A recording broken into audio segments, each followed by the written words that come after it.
નમસ્કાર, સેક્યુલર ગુજરાત ન્યૂઝમાં આપનું સ્વાગત છે. મહોરમનો તહેવાર શાંતિપૂર્ણ માહોલમાં સંપન્ન થતા મુસ્લિમ આગેવાનોએ વડોદરા પોલીસ કમિશનરનો આભાર વ્યક્ત કર્યો. તારીખ 6 ઓગસ્ટ 2024 ના રોજ વડોદરા શહેરના પોલીસ કમિશનર નરસિમ્હા કોમરની ઓફિસે સવારે 11:30 કલાકે મુલાકાત કરવામાં આવી હતી. આપને જણાવી દઉં કે મહોરમનો તહેવાર શાંતિ અને એખલાસભર્યા વાતાવરણમાં પૂર્ણ થયો હતો, જેમાં કમિશનર તેમજ ડીજીપી ઝોનના ઓફિસરો તથા એસીપી તેમજ તમામ પીઆઈઓ તથા વડોદરા શહેરના તમામ પોલીસ સ્ટાફનો આભાર વ્યક્ત કરવામાં આવ્યો. સાથે સાથે પોલીસ કમિશનરનું ફૂલહાર તેમજ મોમેન્ટો આપીને સ્વાગત સન્માન કરવામાં આવ્યું.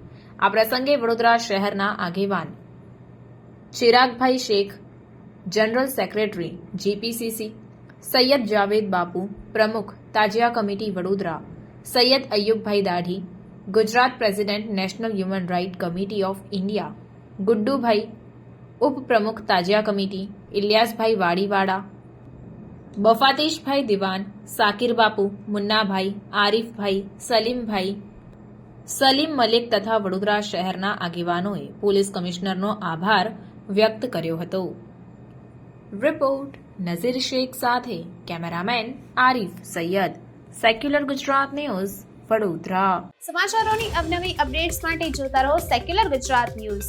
સાથે સેક્યુલર ગુજરાત ન્યૂઝ ચેનલને લાઇક, શેર અને સબસ્ક્રાઇબ કરો અને બેલ આઇકોન દબાવીને સમાચારોની ઝડપી માહિતી મેળવો.